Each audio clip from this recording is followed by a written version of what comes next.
Hello, welcome to the next installment of App Developer Conversations. I'm Ian Sefferman, CEO of Mobile Dev HQ.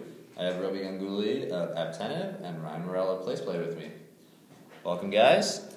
Thank you. So we have a really interesting week of sort of random news going on, especially now that we're sort of out of the iOS 6 launch phase, and we can talk about some other interesting launches and things going on in the app ecosystem. One of those this week was around Amazon announcing that they are now going to be doing their Amazon Appstore for Android in Japan, and they'll allow app developers to publish into the Japanese market. So let's talk about this. First of all, I think you had some really interesting points that we talked about earlier around how Japan is just a totally different market. And so what does this announcement mean to you in terms of are developers going to succeed? How can Amazon help them succeed? That type of stuff. Yeah, so my first reaction would be that most developers probably won't succeed, and it could potentially be a huge waste of time for some developers, simply because the markets are so vastly different. And it's like one of the few cases where I don't think it can be overstated how different content consumption behavior is in Eastern markets versus the US. So some developer who has a game that's moderately successful here goes and puts it on Amazon Japan, for example, and doesn't take the time to do a really nice translation and localization, is probably going to get 0 downloads. But then there'll be other cases where people, they're talking Halfbricks mentioned in here, like Fruit Ninja is a brand at this point. And so assuming they go through the process of localizing it and make it look really nice, something like that can do really well.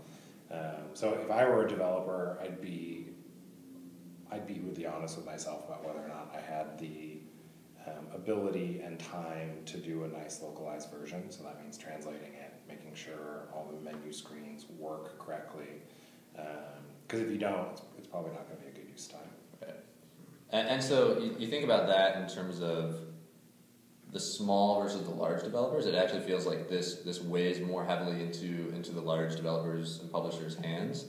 If you were a small developer, how would you counteract that, or would you even bother going for the Japanese market at all? I think I would look at the cost of localizing what I was doing. So for some apps, that might be cheap enough as an investment to at least wade in and see what's going on. But generally speaking, I would imagine that the cost of localizing is going to be too much, given the fact of the matter being that the Amazon App Store is not going to have a ton of distribution, right? The primary distribution vehicle is still going to be through their hardware, and so as a result, what are you going to see as a return?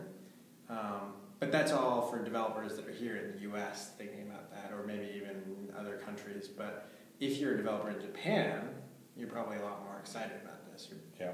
And I think the interesting question, I don't know the answer, maybe you guys have looked at this, is what's Amazon's penetration with like the Kindle Fire in Japan?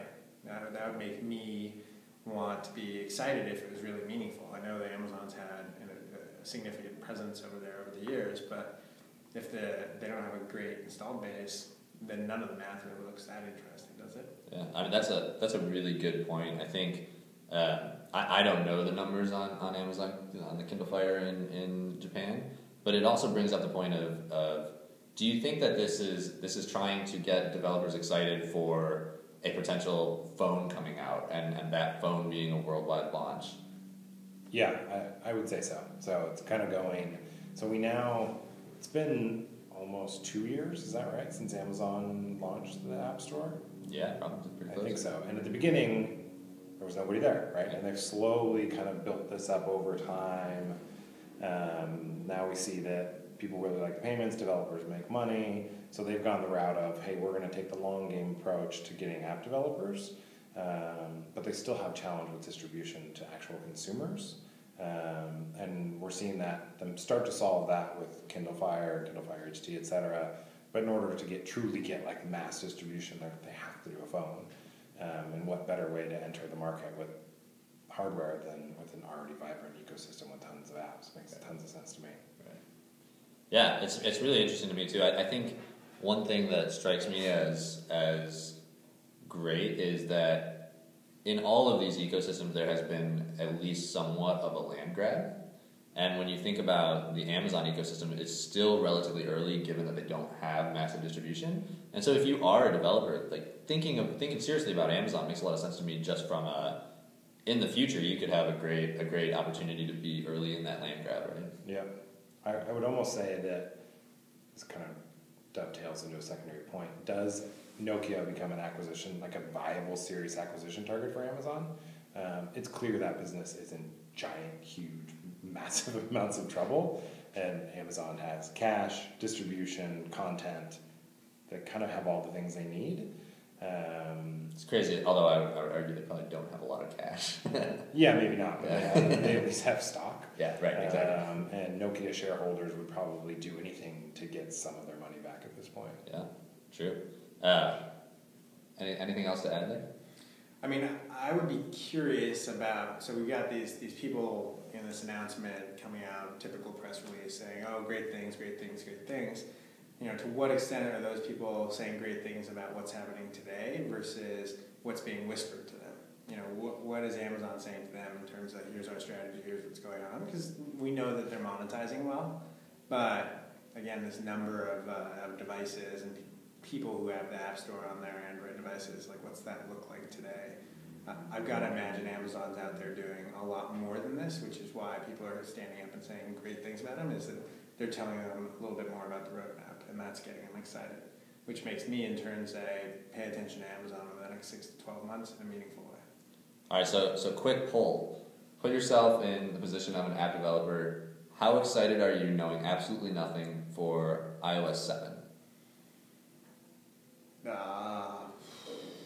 Scale of 1 to 10, yeah. Probably like 6. And how excited are you as a consumer for iOS 7?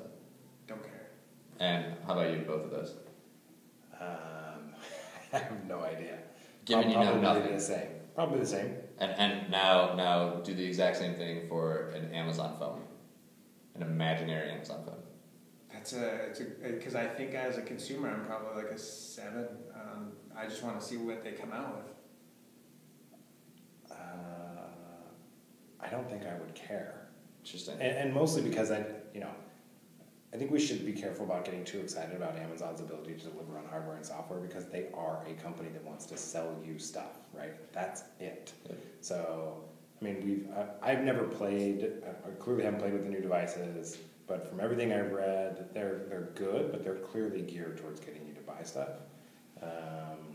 So I don't want them to sell me more stuff. I buy enough stuff. So it's hard for me to really get that excited about it. Yep. As a developer, I would be excited. Interesting. Cool. That's awesome. It's good stuff. I look forward to seeing what Amazon brings. So thanks, everybody. We'll watch the next installment. I say a lot of things are the dumbest thing I've ever heard. And I'll say about this one too. And Ruby, like traffic in August, just on all digital media and content, is just down, right? So I think the other thing that's important